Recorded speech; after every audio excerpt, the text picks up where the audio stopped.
पहला क्वेश्चन कल पूछा था कि रूट 19 एक है। ऑप्शन ए था परिमेय संख्या, ऑप्शन बी अपरिमेय संख्या, ऑप्शन सी पूर्णांक संख्या, इनमें से कोई नहीं।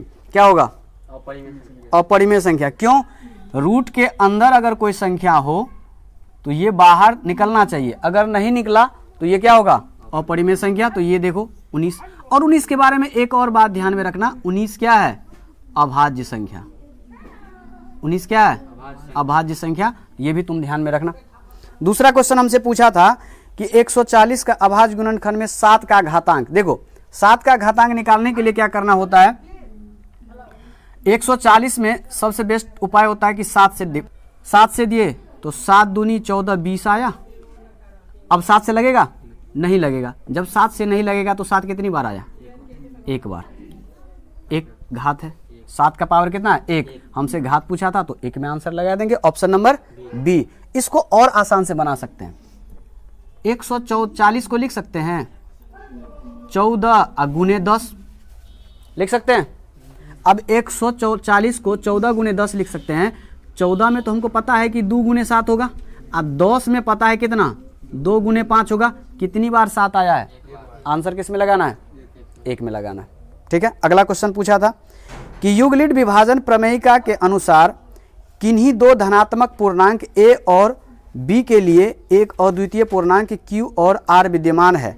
a बराबर B Q plus R. a बराबर बी क्यू प्लस आर, ये पूछा था ना। तो हमसे पूछ रहा है r संतुष्ट करता है। r होता क्या है? शेषफल। r होता क्या है?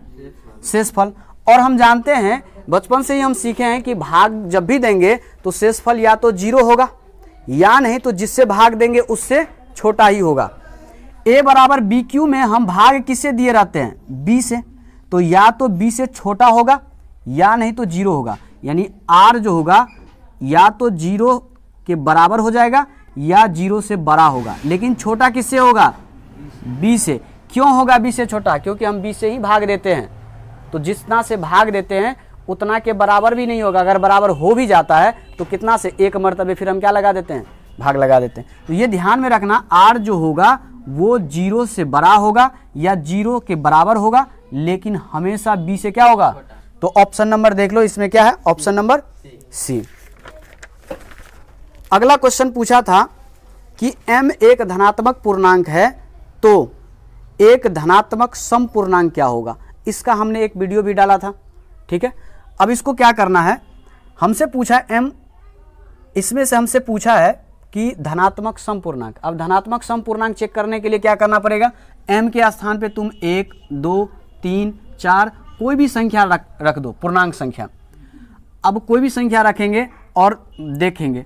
हमसे पहला ऑप्शन में था 2m + 1, 1 रख के देखो कितना आया? 2। अब प्लस 1 कितना आएगा? 3। फिर इसमें हम कितना रख के देखते हैं? 2। तो 2 दूनी कितना हुआ? 4 + 1 कितना आया? 5। पहला ही 1 रख के देखे तो हमको पता चल गया 3 विषम संख्या। हमसे पूछा क्या गया है? सम संख्या। तो ए ऑप्शन नहीं होगा। बी ऑप्शन चेक कर लेते हैं। बी ऑप्शन था 2m + 2, हम 1 रख के देखे, 2 × 2 = 4। फिर 2 रख के देखे, 2 दूनी 4 2 6। 3 रख के देखे, 3 दूना 6 2 8। सारे के सारे क्या है? सम संख्या। तो यही मेरा ऑप्शन नंबर बी क्या हो जाएगा? आंसर हो जाएगा। फिर अगला क्वेश्चन पूछा था प्रत्येक अपरिमेय संख्या होता है। हम बताए थे प्रत्येक अपरिमेय संख्या हो, प्रत्येक परिमेय संख्या हो, प्रत्येक पूर्णांक हो, प्रत्येक सम संख्या हो, प्रत्येक विषम संख्या हो, सब क्या होता है? वास्तविक संख्या। तो यहाँ पे ऑप्शन था प्रत्येक अपरिमेय संख्या होता है प्राकृत संख्या, पूर्ण संख्या, पूर्णांक संख्या, वास्तविक संख्या। किस में टिक लगाएंगे? वास्तविक। कि निम्नलिखित में किसका दशमलव प्रसार शांत है? अब बताओ दशमलव प्रसार शांत हम किसका बताएं? कैसे बताएं दशमलव प्रसार शांत?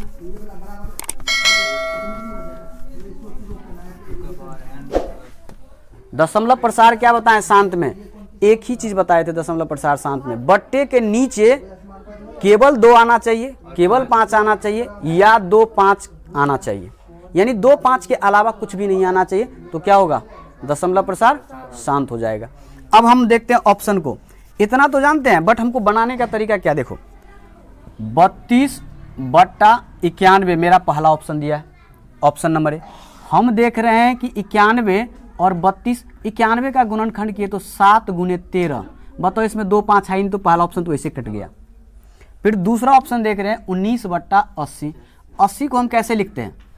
8 गुने 10। 10 में हम कई बार बता चुके हैं कि 1 0 है तो 1 2 1 5 होगा। 8 में क्या होगा? 2, केवल 2 होगा, 3 गो। अब बताओ बट्टे के नीचे क्या दिख रहा है? केवल 2 केवल 5। तो ऐसे में ऑप्शन नंबर मेरा क्या हो जाएगा? बी हो जाएगा। 7 नंबर क्वेश्चन ये हम पहले भी वीडियो में दे चुके हैं। पूछा है कौन परिमेय संख्या है? परिमेय है और चारों के चारों ऑप्शन पे क्या है? रूट डाला हुआ है। अब कोशिश करो कि रूट से बाहर निकल जाए। रूट से बाहर पहला ऑप्शन दिया है 16 प्लस रूट 7। 16 तो बाहर से निकल गया, रूट 7 रह ही गया। अब रूट 7 रह गया तो एक बात बताओ, हम बताए थे एक परिमेय संख्या एक अपरिमेय संख्या का जोड़ हमेशा क्या होता है? अपरिमेय संख्या। तो ये भी आंसर मेरा नहीं होगा। हमसे पूछा कौन परिमेय? ऑप्शन नंबर बी दे रखा है रूट 100 प्लस रूट 100। यहां से भी 10 निकलेगा और यहां से भी 10 निकलेगा, कितना हो जाएगा? 20। ये मेरा आंसर हो जाएगा, ऑप्शन नंबर बी।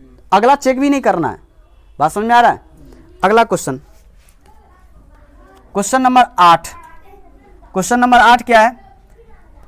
सब कुछ करके दे रखा है। 42 बराबर दे रखा है 35 गुने 1 प्लस 7। अब फिर यहाँ पे देख लो, ये 35 बराबर दे रखा है 7 गुने 5 प्लस 0। अब बताओ ये भाग लेमा यूक्लिड का विभाजन जो तुम बोलो, इसमें तो ये करना पड़ता है, लेकिन यहाँ पे क्या दे रखा है? किया हुआ है। तो अब एक बात बताओ, 42 बराबर लिख से 35 गुने 1 प्लस 7, फिर ये 35 यहाँ आया और 7 यहाँ आया, तो इसका मौसा कितना हो जाएगा? 7 हो जाएगा। सिंपल सा बात है। ऑप्शन नंबर हो जाएगा बी। अगला क्वेश्चन है 9 नंबर। इसको कैसे हम कम समय में बनाते? देखो 9 नंबर क्वेश्चन है कि px दे रखा है हमको x³ प्लस 1 और qx कितना दे रखा है हमको? x plus 1। हमसे बोला है कि px को qx से भाग दीजिए। px को qx से भाग दिया जाए तो भागफल कितना होगा? भागफल कितना नहीं, भागफल का घात कितना होगा? हम कुछ नहीं करेंगे इस सवाल में। जैसे ही भाग देना हो, घात पूछा हो, ऊपर में अधिकतम घात कितना है, नीचे में अधिकतम घात कितना है? 1। 3 में से 1 घटा दो, कितना आंसर आएगा? 2। यानी भागफल जो आएगा उसका अधिकतम घात कितना होगा? 2। 2 सेकंड का सवाल है, फट से निकाल लो। हमको बस ध्यान में रखना है इसको ऊपर रखे या इसको ऊपर रखे। हमको px में qx से भाग देना था, तब पूछ रहा था भागफल जो आएगा उसका घात बताइए। तो हम ऊपर में रखेंगे px, जिससे भाग देते हैं उसको कहाँ रखते हैं? बट्टे के नीचे। ऐसे ही क्वेश्चन नंबर